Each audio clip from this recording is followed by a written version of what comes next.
Morning, everyone. Apologise for the hoarse voice once again. Long COVID is rife. As I think I put in one of my posts, I've got a number of bugs in my lungs at the moment, which I'm struggling to fight off. I must be on the 6th or 7th course of antibiotics now. We'll get there, hopefully. Although I've just received the letter for the long COVID referral clinic, and the earliest is July the 12th to be seen, which seems like a crazy amount of time. But I guess there just must be so many people going through this nightmare, basically. So, a few things to update. I've put some posts up.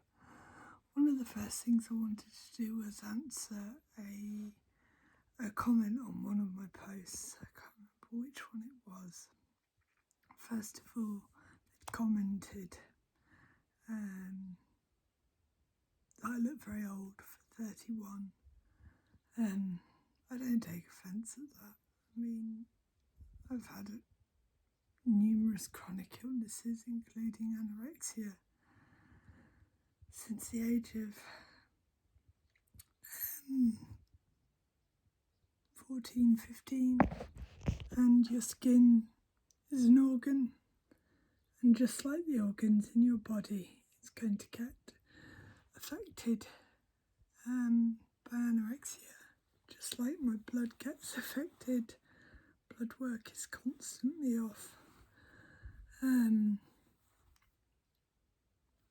the same way my skin gets affected, my eyes look tired, my hair goes dry, falls out, although I have to say I'm quite fortunate to have very thick hair, and you'll see that in one of my posts.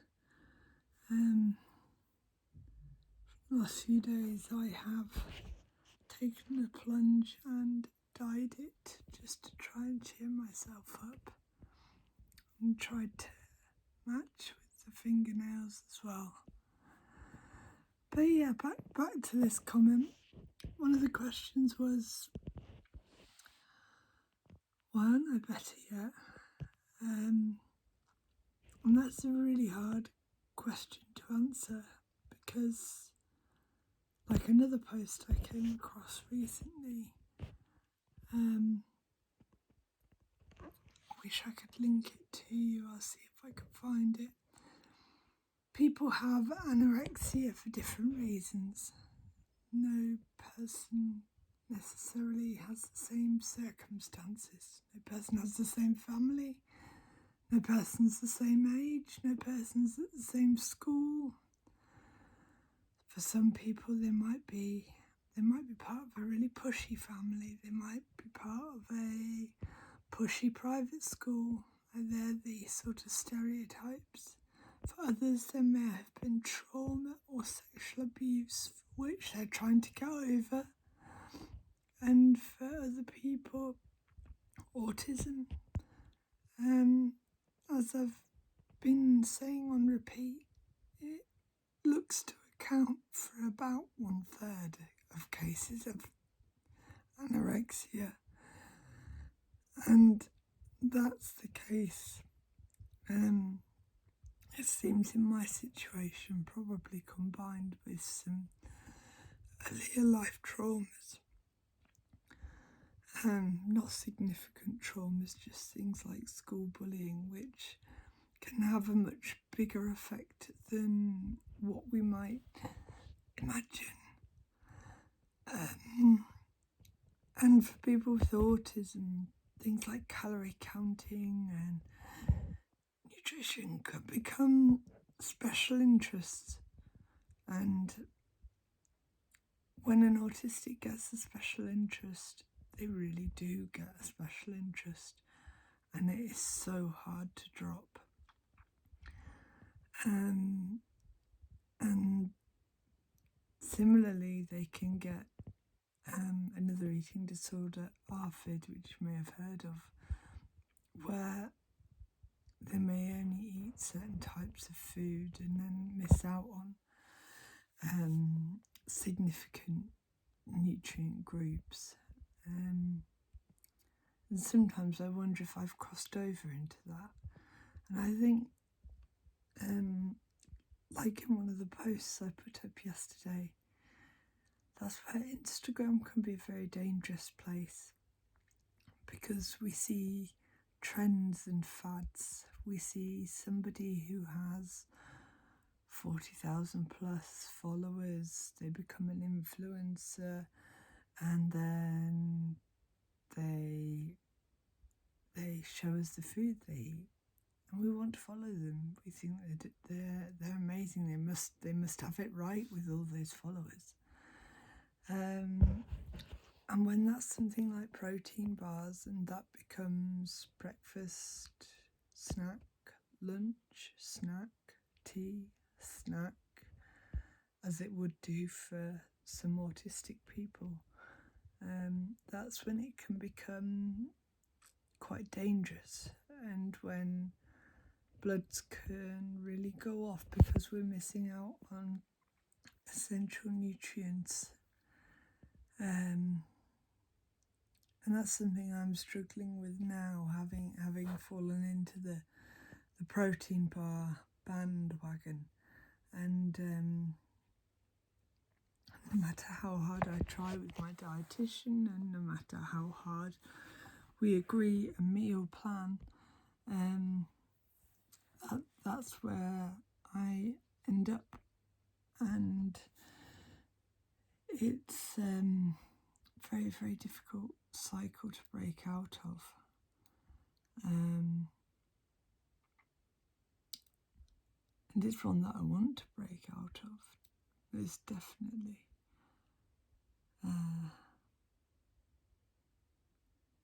So yeah, it's a tough one. It's a tough one because I don't think influencers set out to do these things deliberately. They want to share what's worked for them, but some of us can take that to the extreme. And there'll be lots of other reasons that people are held back from recovery, lots of other reasons, unaddressed trauma. The eating disorder might be serving a purpose, might be keeping mum and dad together if you're a child. It might be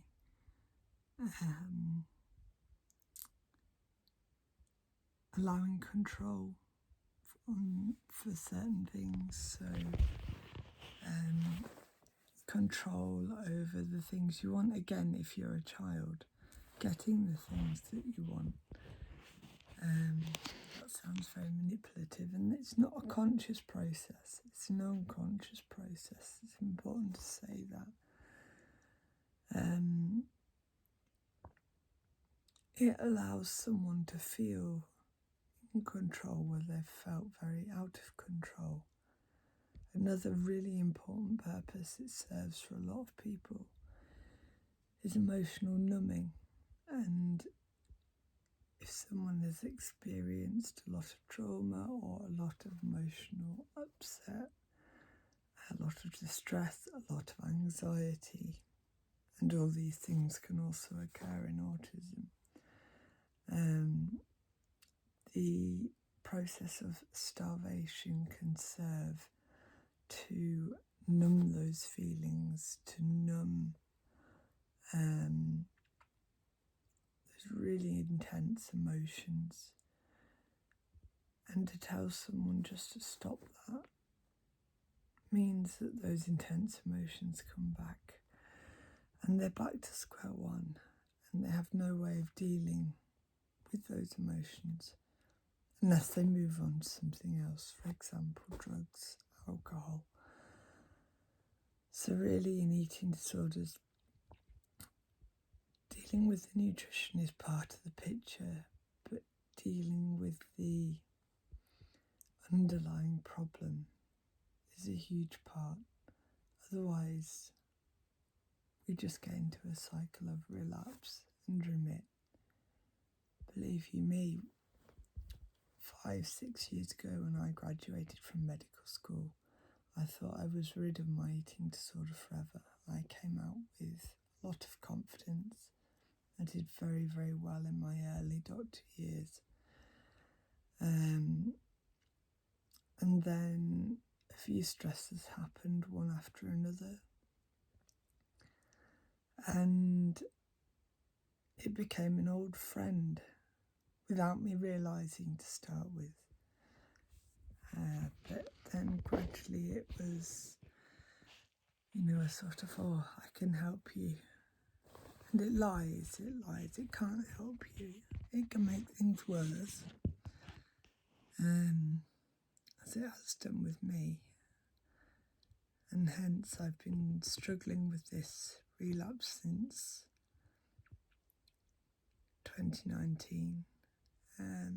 Almost recovered last year, only to go into relapse again due to physical health stresses.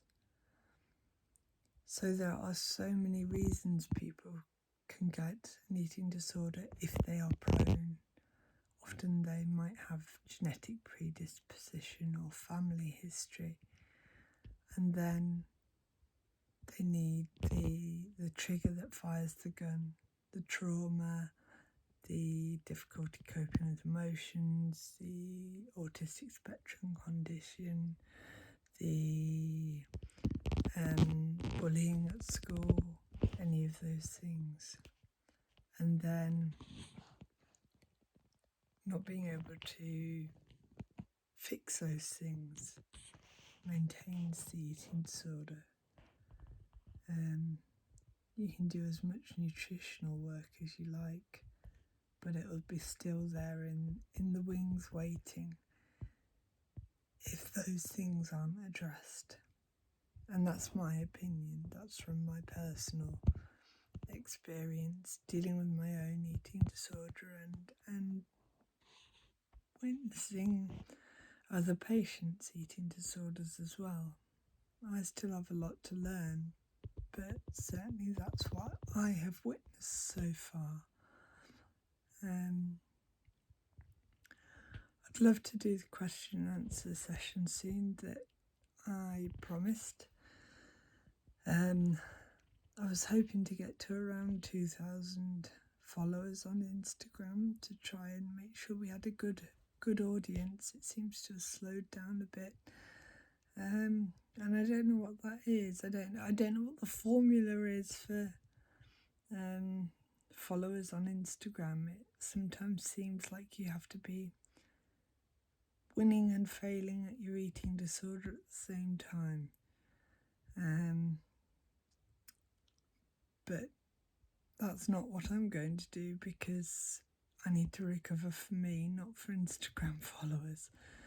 So please feel free to follow me on Instagram. Please feel free to subscribe to my YouTube, and we'll try and get that Q&A session sorted.